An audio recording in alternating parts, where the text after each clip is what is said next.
오늘의 주제는 중일전쟁, 노구교 사건과 베이징 전투입니다.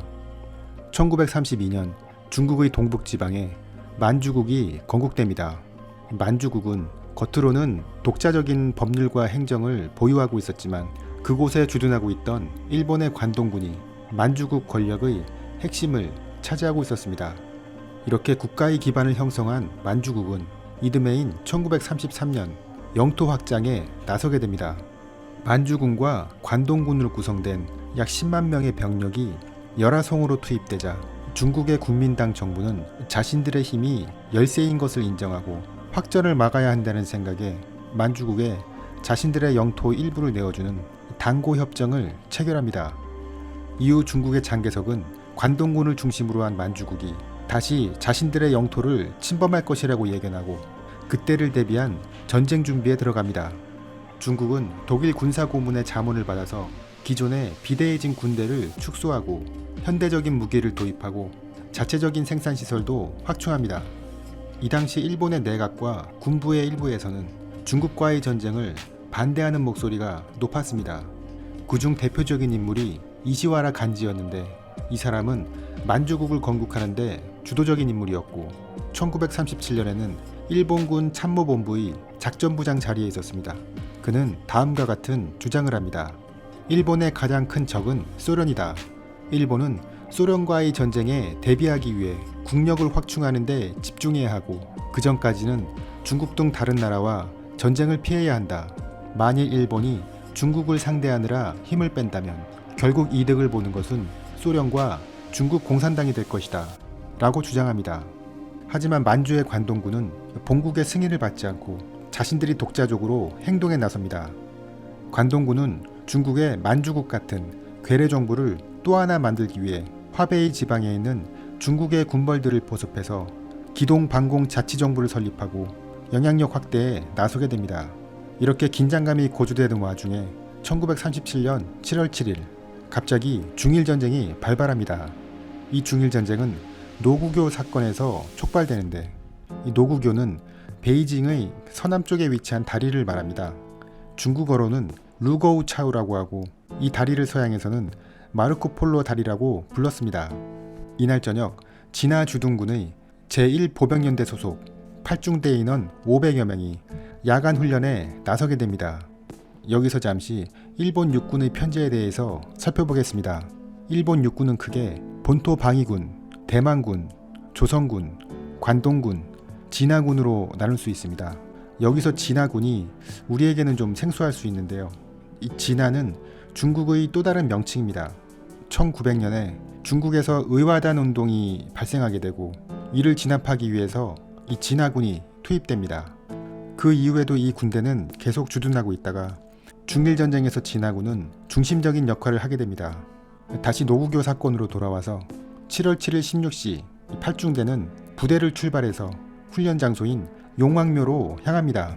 하지만 그곳에는 이미 중국군 200여 명이 작업을 하고 있었는데요. 일본군 중대장은 혹시라도 있을지 모를 충돌을 피하기 위해서 그들이 작업을 끝날 때까지 우선 기다리기로 합니다. 그런데 18시가 되어도 중국군이 작업을 끝내지 않자 더 이상 지체할 수 없다고 생각한 중대장은 훈련을 강행하기로 합니다. 그리고 부대원들에게 중국군을 자극할 만한 행동은 하지 말도록 교육을 시킵니다. 22시경 훈련을 마친 중대장은 각 소대에 집합명령을 내리게 되는데 이때 갑자기 어딘가에서 총소리가 들리게 됩니다.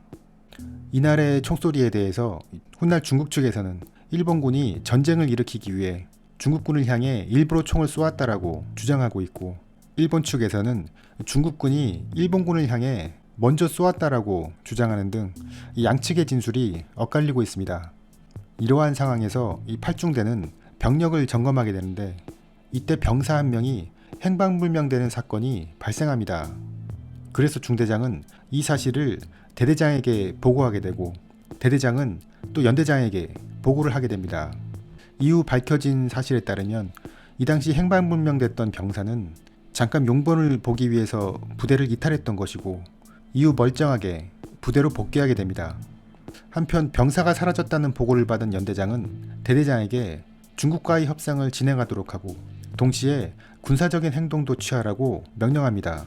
따라서 대대장은 우선 팔중대한테 용왕골과 일문자산을 점령하도록 명령하고 대대 병력은 중국군이 지키고 있는 완평현성을 공격하도록 합니다. 일본군이 공격을 한다는 보고를 받은 이 지역의 군벌지휘관 송철호는 다음과 같은 지시를 내립니다. 단호하게 적을 섬멸하라. 하지만 일본군이 전면 침공하는 것이 아니라고 판단되면 상황을 악화시키지 말고 약간의 양보를 하더라도 문제를 해결하라. 이렇게 다소 애매한 지시를 내립니다. 양측에서 교전이 벌어지는 사이에 다른 한편에서는 협상이 진행됩니다. 그 협상 결과는 다음과 같습니다. 쌍방은 즉시 사격을 중지한다. 중국군은 영정하의 우한으로, 일본군은 풍대로 철수한다. 중국군 37사단은 일본군에 대한 적의가 있으므로 다른 부대로 교체한다. 이렇게 중국이 한발 양보한 상태에서 사태는 마무리되는 것처럼 보였지만 일본 군부와 중국의 장개석은 이 일에 대해서 완강한 대응을 지시합니다.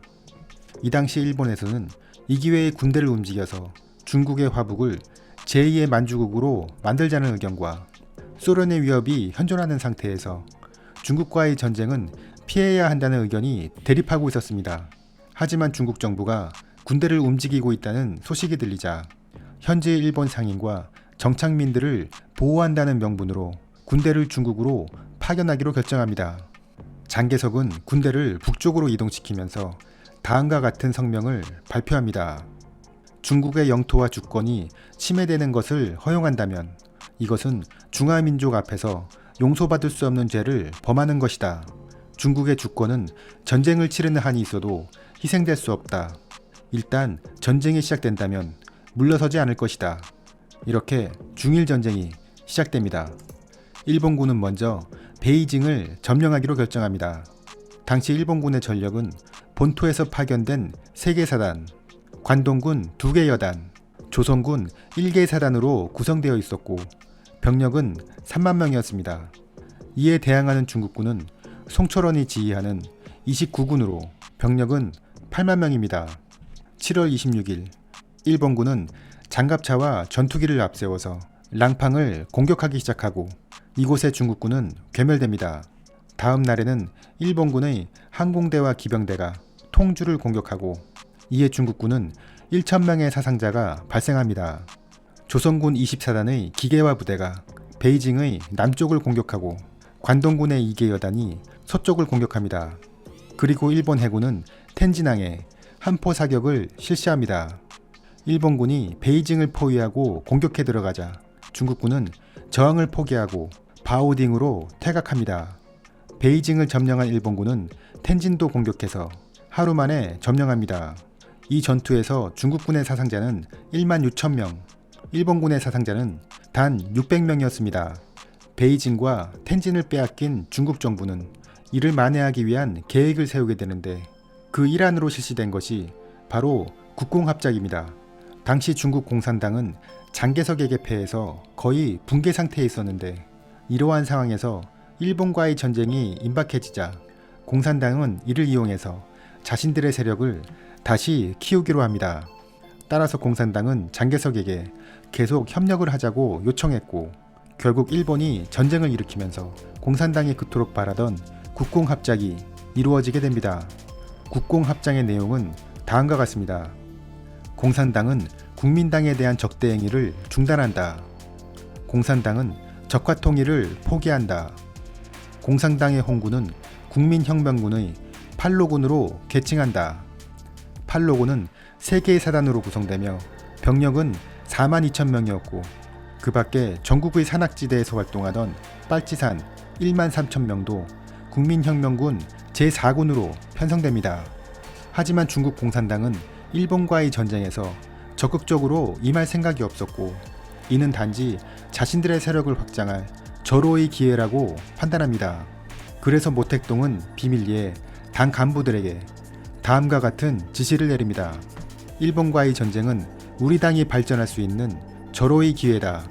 국공합작의 70%는 자기 발전이고 20%는 국민당을 상대하는 것이며 10%만이 일본과의 투쟁에 사용한다. 이를 위한 1단계는 표면상으론 국민당에게 복종하지만 실질적으로는 당의 생존과 발전에 매진한다.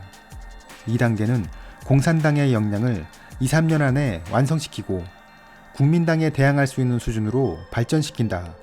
3단계는 공산당의 근거지를 확대하고 국민당 정부군을 고립시켜 주도권을 장악한다. 1937년 중일전쟁이 개시된 시점에서 양측의 군사력을 알아보겠습니다.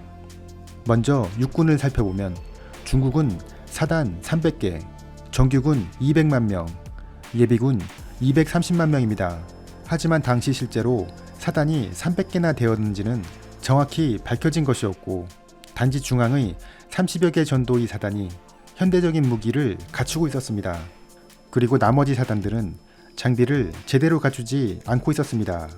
실제로 이 당시 중국군에서 기계화 사단은 단 한 개 사단에 불과했습니다.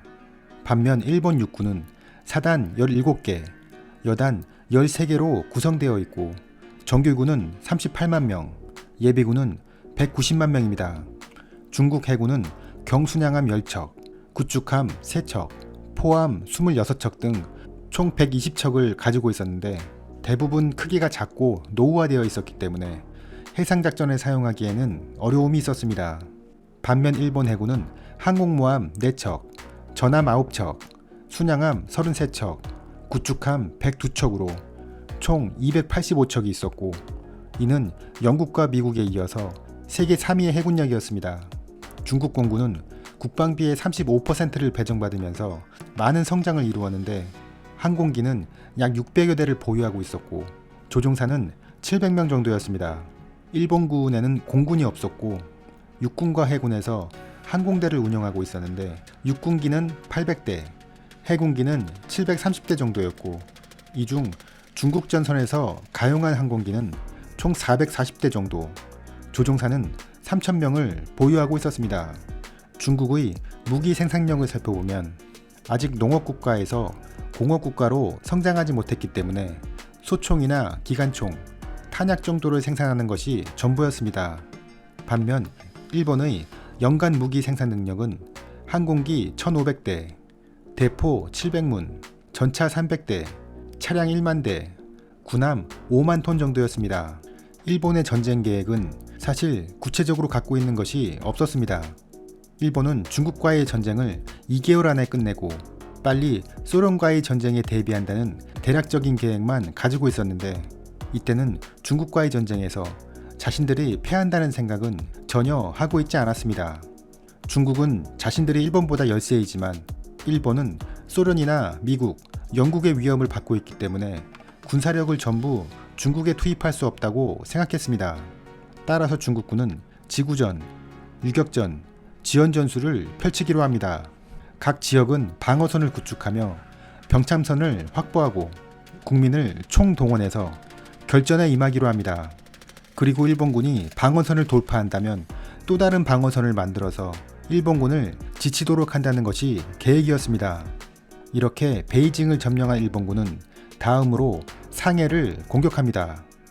이상으로 중일전쟁, 베이징 전투였습니다.